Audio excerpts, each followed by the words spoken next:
नमस्ते. मी सौ मंजुषा कमलाकर कुलकर्णी, सहशिक्षिका श्री योगेश्वरी नूतन विद्यालय अंबाजोगाई. 52वे जिल्हास्तरीय विज्ञान प्रदर्शन हे आज आपल्या माजलगाव येथे सिंधफणा स्कूलमध्ये आहे. आम्हाला इथे येण्याचा जो चान्स मिळाला त्याच्याबद्दल पहिल्यांदा खरंच छान वाटलं. त्याच्यानंतर सगळ्यात महत्त्वाचं मला असं वाटतं की शिक्षक असो अगर विद्यार्थी त्यांनी फक्त एक्झिबिशन पुरतेच प्रयोग करणं हे मला नाही कितपत योग्य असं वाटतं. शिक्षक हा प्रत्येक वेळी क्रियाशील असावा. त्यानं वर्गामध्ये रोज किंवा आठवड्यातून एक दिवस तरी विद्यार्थ्यांना प्रयोग करण्यात द्यावा. हे खरं असतं. नसता 1-2 दिवसासाठी आपण डेमोज घेऊन यायचे आणि ते विद्यार्थ्यांसमोर किंवा परीक्षकांसमोर मांडायचे, हे असं नसावं असं मला वाटतं. जेव्हा माणूस स्वतः कृती करतं तेव्हाच त्याला बोलायचा अधिकार असतो. अशाप्रमाणे इथं माझे विद्यार्थी आहेत बॅनरवरती. मी माझा आठवड्यातला 1 दिवस प्रयोगासाठी देते. हे मॅक्झिमम जे प्रयोग आहेत, वर्किंग मॉडेल्स जे आहेत, एखादं युनिट मी दाखवलं तर विद्यार्थी लागलीच त्याची प्रतिकृती आणून देतात. म्हणजे माझ्या वर्गाची संख्या जर 60 असेल तर माझ्याकडे 60 इन्स्ट्रुमेंट्स तयार असतात. म्हणजे हे मी मॉडेलने सांगेल, पण विद्यार्थी माझा कृतीतून स्वतः प्रयोग करून सांगतो. आता हा जो माझा पहिला सेक्शन आहे हा फिजिक्सचा आहे. इथे फिजिक्सचे मी ओरेस्टेड रॉ, resistance, series in parallel, galvanometer किंवा गोल्डन इलेक्ट्रोस्कोप, त्याच्यानंतर refraction and reflection, study of sound, laws of momentum, हे सगळे प्रयोग मी इथे एक्सप्लेन करणार आहे. पहिला हा रिलेटेड आहे रिफ्रॅक्शन अँड रिफ्लेक्शन. याच्यामध्ये आपल्याला दिसतं की this phenomenon is known as refraction when light ray changes when light ray passes from one medium to another medium then it changes its path. आता इथे आपल्याला दिसते इथे ॲक्च्युअल पाथ हा असा स्ट्रेट असेल, लाईट ही स्ट्रेट वेनं पाथ करते. पण हा जो ग्लास स्लॅब आहे हा डेन्स मीडियम झाला आणि इकडनं एअरमधून डेन्समध्ये जेव्हा जातो तो तेव्हा त्याचा मार्ग बदलतो. म्हणून इथे असं then bend and then away from normal, म्हणजे इथं रिफ्रॅक्शन कन्सेप्ट आहे. इथे प्रिझम आहे. प्रिझममुळं आपल्याला डिस्पर्शन फिनॉमिनॉन पाहायला मिळतो.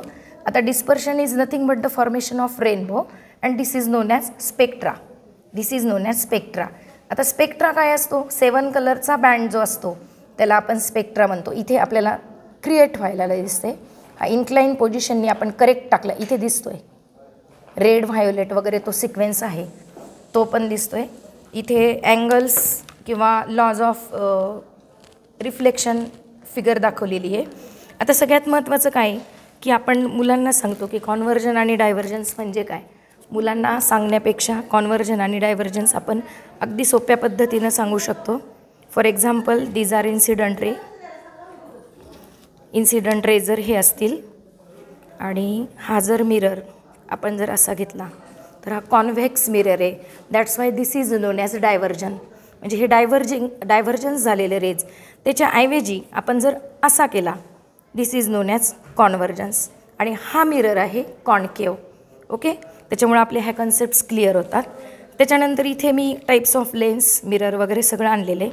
इथून आपण जर लेन्स ठेवला तर या छोटासा बॉक्स आहे याच्यातून सुद्धा आपल्याला कॉन्व्हर्जन आणि डायव्हर्जन्स दिसू शकतं. म्हणजे इथे मी हा लेन्स वापरला. आता कॉन्व्हेक्स लेन्स आहे. कॉन्व्हेक्स लेन्स हा आपण फोकसिंग म्हणतो किंवा त्यालाच कॉन्व्हर्जिंग लेन्स म्हणतो. मी जर इथं बीम मारला इथे तर लेंथ ॲडजस्ट केली तर इथे तुम्हाला दिसते रेज कॉन्व्हर्ज होत आहेत. ओके, अशा प्रकारे आपण हे इथे कॉन्व्हर्ज होत आहेत म्हणजे एकत्रित येत आहेत incident ray. That's why this is known as converging or focusing lens. Lens आणि मिररमध्ये फरक आहे. लेन्स हा रिफ्लेक्टिंग आहे पण मिरर हा रिफ्लेक्टिंग आहे पण लेन्समध्ये आपल्याला रिफ्रॅक्शन घडतं. हा एक प्रयोग मी इथे एक्सप्लेन केलेला आहे. त्याच्यानंतर सगळ्यात महत्त्वाचं सिरीज पॅरलल. आता सिरीज पॅरलल आपण मुलांना सांगतो. ब्रेडबोर्ड वगैरे अगदी महागडे असतात. मुलांनीच हे छानसं असं खफट घेतलं.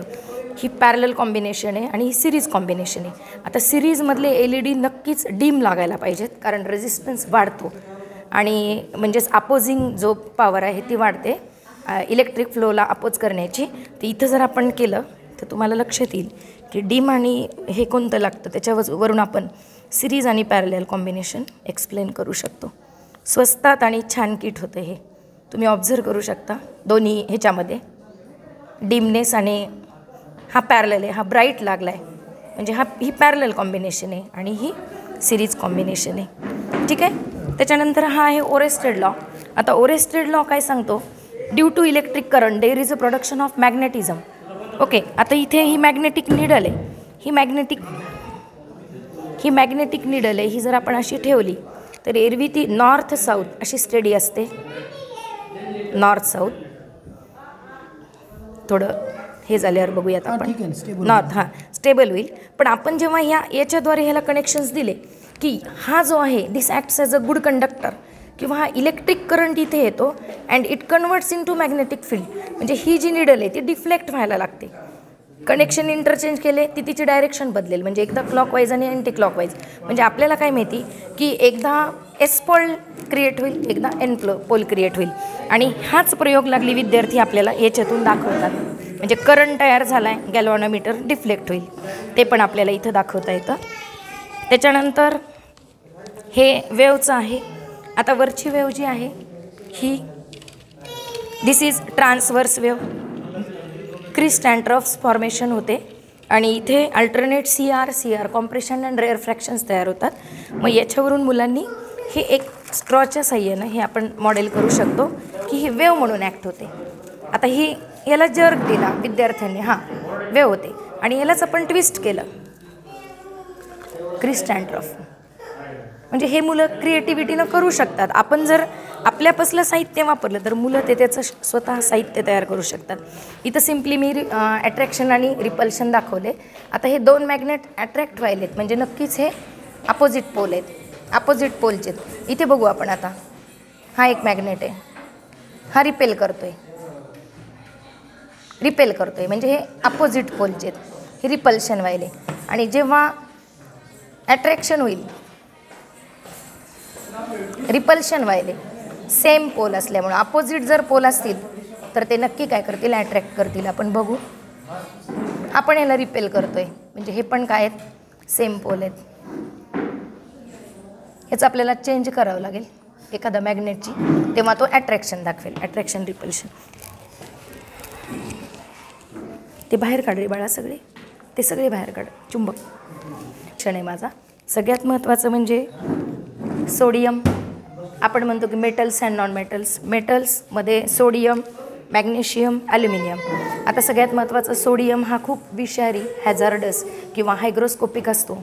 आपण मुलांना काय दाखवू, त्याचा कलर तर असाच असतो, तो नाईफनं कापता येतो सिम्पली. म्हणून मी इथं अगदी डव केलेला आहे, कणिक टिमलेली, आणि मुलं स्पर्शाला त्यांना कळेल की असा तो इतका मऊ असतो. मॅग्नेशियम आहे, त्याचा शेप हेक्झागोनल असतो म्हणून मॅग्नेशियमच्या तारा तयार करतात. याचे व्हॅलेन्स शेल इलेक्ट्रॉन 1 असतो, हिचे 2 असतात, हिचे 3 असतात. जसं जसं व्हॅलेन्स शेल इलेक्ट्रॉन वाढतात तसं तसं मेटॅलिक प्रॉपर्टी इन्क्रीज होते. त्याच्यानंतर हे मुलांनी मॉडेल्स तयार केलेले आहेत, NH3 अमोनिया वगैरे हे मॉडेल्स तयार केलेत. इथं तुम्ही बघू शकता प्रत्यक्ष माझे विद्यार्थी प्रयोग करत आहेत. हे विद्यार्थी स्वतः प्रयोग करतात वर्गात. हा माझा क्लास आहे, क्लासच्या बाहेरची बाजू आहे ही. म्हणजे ते प्रयोग घेतले की मुलं करतात. आता हा प्रयोग अगदी सोपा आहे. आता डायजेस्टिव्ह सिस्टीम खूप म्हणतात, पण मी जर मुलांना बिल्डिंग ब्लॉक्स दिले, पहिल्यांदा काय, हा फूड आहे. फूड हा कॉम्प्लेक्स फॉर्ममध्ये घेतला जातो. इथं आपल्याला प्रत्येक ब्लॉक वेगळ्या रंगाचा दिसतोय.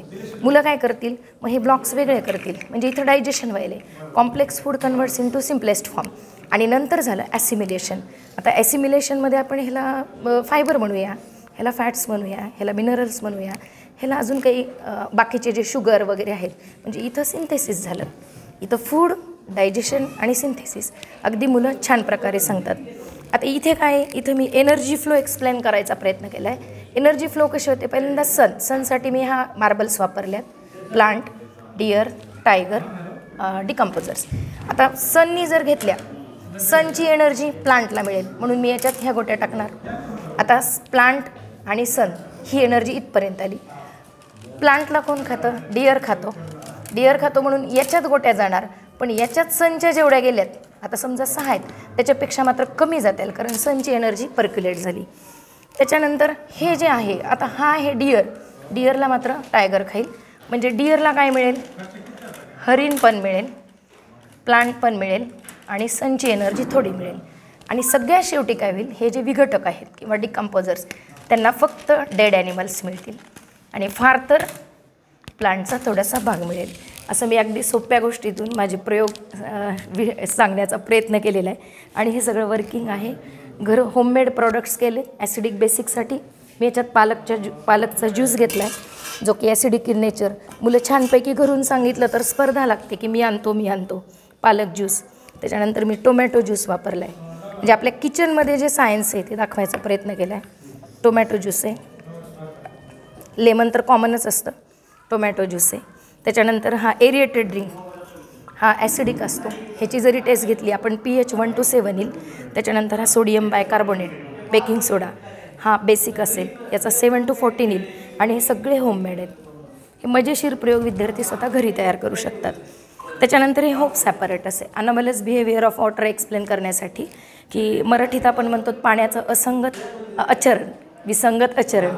मग याच्या एरवी काय होतं की 0 to 4 डिग्री म्हणजे जेव्हा एखाद्या पदार्थाला हीट केलं तर तो एक्सपांड होतो. फॉर एक्झाम्पल मेणबत्ती आहे ती वितळते.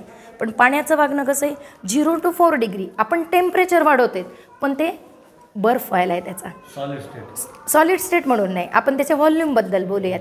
म्हणजे एरवी एक्सपांड्स होतात पण तो काय व्हायला कॉन्ट्रॅक्ट व्हायला आहे आणि त्याचा बर्फ व्हायला आहे. याला पाण्याचं अनॉमलस बिहेवियर म्हणतात. अनॉमलस बिहेवियर ऑफ वॉटर. आणि जीवनात सुद्धा तसंच आहे. 2 ओळी मला सांगाव्याशा वाटतात. पाण्याचं वागणं किती विसंगत असतं. जगणाऱ्याला बुडवतं, मरणाऱ्याला तरंगवतं. ते झालं आपल्या जीवनात. ते पण खरे आणि इथं पण ते असंगतच वागतं. ते झालं. त्याच्यानंतर मी हा डायलिसिस प्रोसेस, किडनी फेल्युअर जर झालं तर मशीनद्वारे आपलं ब्लड प्युरिफाय करावं लागतं. किंवा हॅझार्डस प्रॉडक्ट आहेत, नायट्रोजिनस वेस्ट जे आहेत ते आपल्या शरीरात साचत राहतात. मग आपला जो हँड असतो त्याला फिस्टुला करतात. फिस्टुला म्हणजे A आणि V दोन्हीचं कनेक्ट करतात आणि पेशंटचं डायलिसिस सुरू करतात. हे देखील वर्किंग मॉडेल आहे. जवळपास जे फिल्ट्रेट युनिट आहे ते मुळात नेफ्रॉन असतं. आपल्या शरीरामध्ये किंवा किडनीमध्ये जवळपास 10 लाख एवढ्या नेफ्रॉन्स असतात. 2 किडनीज असतात. राईट किडनी ही थोडीशी लो पोझिशनला असते. आणि 5 लिटर जर ब्लड असेल तर आपलं नॉर्मल हेल्दी पर्सनचं कमीत कमी 400 टाईम एव्हरी डे एवढं किडनी आपलं ब्लड फिल्ट्रेट करते. आणि ते जर फंक्शन बिघडलं तर separating nitrogenous waste from the blood with the help of machine and this is known as dialysis. हा पण जो डेमो आहे तो पण वर्किंग आहे. Thank you sir. थँक्यू.